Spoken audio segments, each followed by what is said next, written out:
Hello students, आप सभी का स्वागत है। तो जैसे ये वीडियो है रीजनिंग का चेकलिस्ट, मतलब जैसे आप तैयारी कर रहे हैं और of course SBI IBPS PO की आप तैयारी कर रहे हैं, तो वैसे तो आपने अपनी स्ट्रेटजी बनाई होगी, लेकिन फिर भी उस स्ट्रेटजी में अगर यहाँ से कुछ हेल्प आपको मिल जाती है कि बैलेंस स्टडी, मतलब बैलेंस्ड स्टडी जो है वो क्या होनी चाहिए और किस तरह से सारे टॉपिक्स को इंपॉर्टेंस देनी है।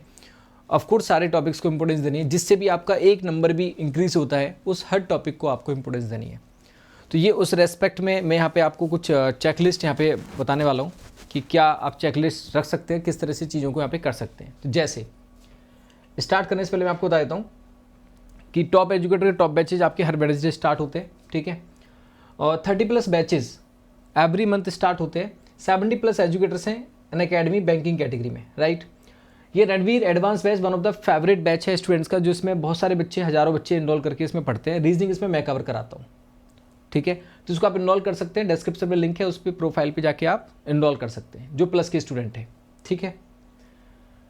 बहुत सारे बैचेज और लाइनअप हैं। रणवीर एडवांस बैच है, प्रैक्टिस बैच है, फाउंडेशन बैच है, ठीक है। आज के डाउट इस फैसिलिटी को आपको यूज़ करना चाहिए। बहुत सारे बच्चे यूज़ करते हैं, जैसे पढ़ाई करते समय अगर डाउट आ जाता है तो वो पढ़ाई रुक जाती है। तो उसके लिए क्या करेंगे, डाउट इन सॉल्यूशन टैब पे जाओगे, ऐप पर डाउट इन सॉल्यूशन टैब पे कोई भी क्वेश्चन है उसको अपलोड करोगे और किसी भी सब्जेक्ट से रिलेटेड जो डाउट होगा, किसी भी सब्जेक्ट से रिलेटेड, वो क्या हो जाएगा, क्लियर हो जाएगा। टेस्ट इनको आप देना चाहिए। टेस्ट जैसे 29 अक्टूबर को एक टेस्ट होगा, फिर उसके बाद 6 नवंबर को होगा। तो ये टेस्ट है जो आप दे सकते हैं ऐप पर, ठीक है। अक्टूबर में अगर आप सब्सक्रिप्शन प्लान कर रहे हैं तो this is the right time, सही जगह इन्वेस्ट करना अच्छी बात है।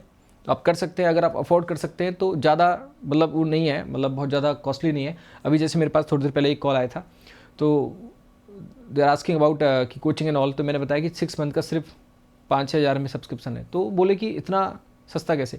तो कहने का मतलब क्या है कि सही चीज़ें अगर आपको मिल रही है और वन स्टॉप सॉल्यूशन मिल रहा है तो आपको कर लेना चाहिए। उसके लिए जैसे 1 ईयर पे 4 मंथ का एडिशनल है, 2 ईयर पे 8 मंथ का है, तो ये कॉस्ट भी आपकी कम हो जाती है जब आप क्या रेफरल कोड यूज़ करते हैं, RKR। तो अगर आपकी कैरियर में बाधा नहीं होनी चाहिए, मतलब अगर आपकी चीज़ें फ्लो में चल रही है, स्मूथ चल रही हैं, तो नो नीड। लेकिन कहीं ना कहीं कंसेप्ट सब्जेक्ट्स में कॉन्फिडेंस नहीं है तो आपको कर लेना चाहिए। और वहाँ पे आप सारी क्लासेज एक साथ आपको मिल जाती है, मेरी भी, आशीष सर की भी, निमिषा मैम की भी, ठीक है। तो RKR रेफरल कोड लगाकर आपको क्या मिल जाता है, 10% का ऑफ मिल जाता है। तो उससे आपको क्या होगा, रिदम बनाने में आसानी रहेगी, ठीक है। आप RBI बैंक के एक साथ भी कॉम्बो ले सकते हैं, बैंक SSC का एक साथ कॉम्बो कर सकते हैं आप। कॉम्बैट स्कॉलरशिप टेस्ट आपको देना चाहिए, फ्री होता है फॉर ऑल एस्पायरेंट्स। ये क्या है, फ्री है, ठीक है, सारे एस्पायरेंट्स के लिए। वेब पे भी होता है और ऐप पर भी होता है। सुबह 10 बजे होता है हर संडे, ठीक है। डेली लाइव क्लास मिलती है, अनलिमिटेड एक्सेस मिलता है। EMI के थ्रू भी आप प्लान कर सकते हैं सब्सक्रिप्शन अपना, ठीक है। और मेरी डेली 12-5 पे क्लास होती है, free special class daily free होती है। 35 क्वेश्चंस करते हैं, पोल के साथ करते हैं SBI PO को लेकर, ठीक है। तो अब यहाँ पे जैसे मैं आपको बताने वाला था कि चेकलिस्ट हम क्या कर सकते हैं, चेकलिस्ट में क्या क्या चीज़ें हमारी होनी चाहिए। तो एक बार ज़रा सुन लीजिए कि क्या आप कर सकते हैं। सुनो मेरी बात। तो रीजनिंग चेकलिस्ट, जैसे तो आपने अपनी स्ट्रेटजी बनाई होगी, लेकिन फिर में एक बैलेंस्ड स्ट्रेटजी क्या हो सकती है वो सुन लीजिए। मैंने क्या किया है, रीजनिंग को 2 पार्ट्स में ब्रेक कर दिया है। एक मिसलेनियस पार्ट है हमारा, एक मिसलेनियस पार्ट है, और एक हमारा पार्ट बी है। पार्ट बी हमारा पजल, सिटिंग और लॉजिकल। लॉजिकल तो आपका बेसिकली मीन्स में ही आता है। ये किस में आता है, सिर्फ मीन्स में आता है, ठीक है। अच्छा सुनो, ये 50% पोर्शन होता है हमारे रीजनिंग सेक्शन का बैंकिंग में। 50% तो यही पोर्शन होता है पजल एंड सेटिंग का। तो ये पार्ट भी है, ये पार्ट है मिसलेनियस। हर टॉपिक को इंपॉर्टेंस देनी है जब आप पढ़ाई कर रहे हैं अपनी, ठीक है। तो आप क्या करेंगे, जैसे इनइक्वालिटी के 10 क्वेश्चन, ठीक है, सिलोजिज्म के 10 क्वेश्चन, डायरेक्शन के 10 सवाल, कोडिंग के 10 सवाल। मतलब ये मान लीजिए जैसे आपके पास एक तो कलेक्शन होना चाहिए, चाहे वो कलेक्शन आपकी क्लासेस से है। सपोज करो मेरी क्लासेस अनअकैडमी पे हैं प्लस पे, तो वो रिकॉर्डिंग आप देख सकते हैं, जिसमें पजल का अलग से पूरा एक कोर्स है, सिटिंग अरेंजमेंट का अलग से कोर्स है, लॉजिकल का अलग से कोर्स है। तो आप पेड जो क्लासेस है उसका कलेक्शन कंटेंट, उसमें PDF होती है, हर क्लास के बाद PDF होती है। जो भी क्लास है ना उसके बाद PDF अटैच हो जाती है, वहाँ से कर सकते हैं।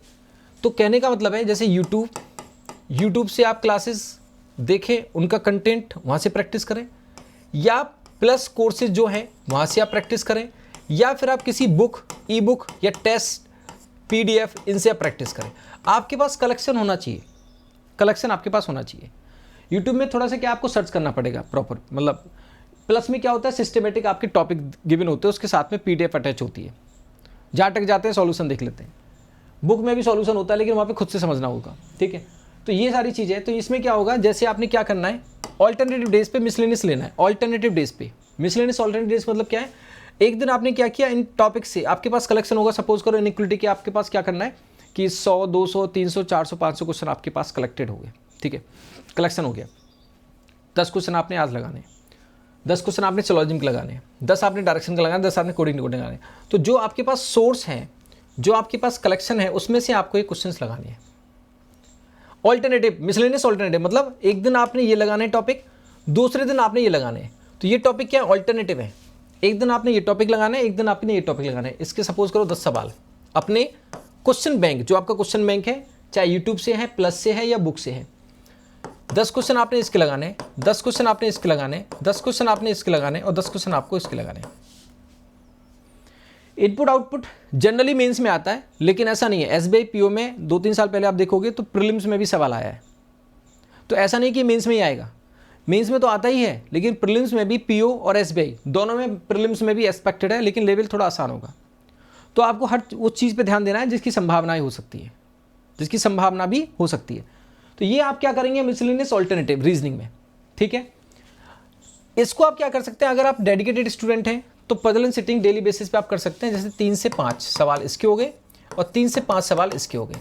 अगर आप इनिशियल लेवल पे हैं, मतलब आपको बाकी सब्जेक्ट को भी पूरा ध्यान देना पड़ रहा है, रीजनिंग को भी, इनिशियल लेवल पे हैं, बिगिनर हैं आप, तो फिर आप ऑल्टरनेटिव कर सकते हैं। एक दिन पजल, एक दिन सिटिंग अरेंजमेंट, एक दिन पजल लगाया, एक दिन सिटिंग अरेंजमेंट लगाया, एक दिन पजल लगाया, एक दिन सिटिंग अरेंजमेंट लगाया। लॉजिकल आप वीक में 2 days in a week, 2 days in a week कर सकते हैं, क्योंकि लॉजिकल सिर्फ किस में आता है, मेंस में आता है। तो इसमें जैसे क्या होता है, अजम्पशंस हैं, ठीक है, आर्गूमेंट्स हैं, तो ये सारे टॉपिक्स, कोर्स ऑफ एक्शन है, डिसीजन मेकिंग है, तो ये 2 डेज इन अ वीक कर सकते हैं लॉजिकल रीजनिंग। जैसे एक दिन आपने अजम्पशन पढ़ लिया, एक दिन आपने आर्गूमेंट्स पढ़ लिया। रिवीजन आपका चलते रहना चाहिए, रोटेटिंग शेड्यूल आपका होना चाहिए, रोटेटिंग शेड्यूल होना चाहिए। अगर किसी भी टॉपिक को आप इग्नोर कर देते हैं तो कुछ समय बाद वो एज ए उसमें डाउट्स आने लगते हैं, क्योंकि हमारे दिमाग से चीज़ें हट जाती हैं, कंसेप्ट हम भूल जाते हैं। जैसे मैं कभी कभी क्वेश्चन कराता हूँ तो क्लास में कभी मैंने सॉल्यूशन बताया तो कहते, ओह शिट याद आ गया, भूल गया था सर। तो वो क्यों हो गया, क्योंकि आप रोटेटिंग शेड्यूल फॉलो नहीं कर रहे।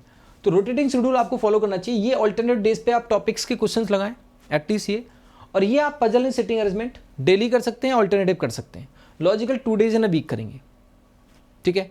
रिवीजन आपका पूरा, मतलब सारा बैलेंस्ड स्टडी आपकी होनी चाहिए। सोर्सेज के लिए मैंने क्या बताया, आप YouTube से सर्च करके वीडियो, जो भी आप टीचर को फॉलो करते हैं, रीजनिंग में सपोज मुझे फॉलो कर रहे हैं या किसी और को फॉलो कर रहे हैं, मैथ्स में आशीष सर को कर रहे हैं या इंग्लिश में निमिषा मैम को कर रहे हैं, तो जो भी आप कर रहे हैं उनकी क्लासेस YouTube से, प्लस से, या उनकी बुक या PDFs, तो वहाँ से आप कलेक्शन बनाएं, क्वेश्चन बैंक बनाएं और वहाँ से आप चीज़ें करें। यूट्यूब से क्या होगा कि आपको सॉल्यूशन मिल जाता है, प्लस से भी क्या होता है, सॉल्यूशन मिल जाता है, प्लस की क्लासेस में भी उसके बाद PDF होती है। तो वो चीज़ें, जैसे सपोज करो फॉर एग्जांपल मेरा कोर्स है अलग अलग, फॉर एग्जांपल मेरा पजल का कोर्स है, किस पे है, प्लस पे है, ठीक है। उसकी रिकॉर्डिंग आपने देखी, उस पर उसकी जो क्लास है आपने वो देखी, ठीक है। उस क्लास के साथ क्या होगा, PDF होगा। उस PDF से आपने क्वेश्चन लगाने बैठ गए, आप क्वेश्चन लगा रहे हैं, कई क्वेश्चन में आपके डाउट आया, आप अटक गए तो क्या करेंगे, आप क्लास पे जाएंगे, क्लास पे आएंगे, वो डाउट वहीं कहीं क्लियर हो जाएगा, फिर आप क्वेश्चन में आगे बढ़ जाओगे। तो आपकी रिदम बनी रहती है, ठीक है। तो पजल का कोर्स है, सिटिंग का अलग से कोर्स है, मिसलेनियस का अलग से कोर्स है, तो वो मेरे प्लस पे कोर्सेज हैं सारे। यूट्यूब पे भी मेरी क्लासेज हैं। आप यूट्यूब से अगर आपका हो रहा है तो यूट्यूब से करिए, अगर आप प्लस पे हैं तो उसका यूटिलाइज करिए, प्लस पे नहीं है, अफोर्ड नहीं कर सकते हैं तो यूट्यूब से करिए, अफोर्ड कर सकते हैं तो प्लस सब्सक्रिप्शन आपके लिए बेनिफिशियल रहता है, क्योंकि उसमें प्रॉपर रहता है, सीक्वेंस वाइज रहता है, ठीक है। तो उसके लिए जैसे आप अगर प्लस प्लान कर रहे हैं तो आप बिल्कुल प्लान कर सकते हैं, है ना। तो जैसे आपने 6 मंथ का प्लान कर रहे हैं, फॉर एग्जांपल 6 मंथ का, या आप प्लान कर रहे हैं 1 ईयर का सब्सक्रिप्शन, जो कि ज़्यादा कॉस्टली नहीं है, उसमें भी फर्दर 10% ऑफ आप पा सकते हैं। कैसे, कोड क्या यूज़ करेंगे, RKR कोड यूज़ करेंगे तो 10% ऑफ लेकर फिर आप सारी क्लासेस, रिकॉर्डिंग, लाइव क्लासेस, उसके कंटेंट, उन सारी चीज़ों को यूज़ कर सकते हैं। रीजनिंग में ऐसे ही, मैथ्स में और ऐसे इंग्लिश में अलग अलग सब्सक्रिप्शन की ज़रूरत नहीं पड़ती, एक में आपकी सारी क्लास, सारी चीज़ें कवर होती जाती हैं। तो this is the right time जहाँ पे प्रैक्टिस के लिए भी आप उन रिकॉर्डिंग्स को, क्लासेस को यूज़ कर सकते हैं, जो कि बच्चे करते भी हैं। तो ये आप कर सकते हैं। रेफरल कोड आप RK लगाएंगे 10% आप ऑफ का उसका मिल जाता है। अच्छा, तो ये आपका रीजनिंग चेकलिस्ट है, मतलब एटलीस्ट आपको इस तरह से चलना चाहिए। बाकी आप इसमें प्लस माइनस कुछ करना चाहते हैं तो आपका पार्ट है, क्योंकि आप बेहतर जान सकते हो कि आप कितना समय दे सकते हो। मुझे लगता है कि बैलेंस्ड स्टडी होना मतलब करना बहुत ज़रूरी है, बैलेंस्ड वे में, जिसमें हर टॉपिक कवर होता जाए और हर टॉपिक, जैसे आप क्वेश्चन करते जाओगे तो जो छोटे मोटे डाउट आते हैं वो भी क्लियर होते चले जाते हैं। जैसे हम किसी क्वेश्चन को कर रहे हैं, अटक गए, फिर हमने तुरंत देख लिया यूट्यूब पे या फिर क्लास में प्लस पे कि अच्छा यहाँ अटक गए थे, अच्छा इसका सोर्स, अच्छा इसका ये अप्रोच था, अच्छा सर ने ऐसे बताया था, उसको सही कर लिया। तो इस तरह से आप चीज़ों को कर सकते हैं। सबको समझ में आ रही बात? तो मेरे को कमेंट करके बताइएगा कि आप ऐसे ही फॉलो करते हैं या आपकी कुछ अलग स्ट्रेटजी है, या आप किस तरह से आगे लेके चल रहे हैं। तो कमेंट करके आप ज़रूर बताइएगा। आगे अकॉर्डिंगली फिर हम चेकलिस्ट में और फर्दर क्या हो सकता है वो चीज़ें डिस्कस करेंगे। Thank you so much, love you all the best.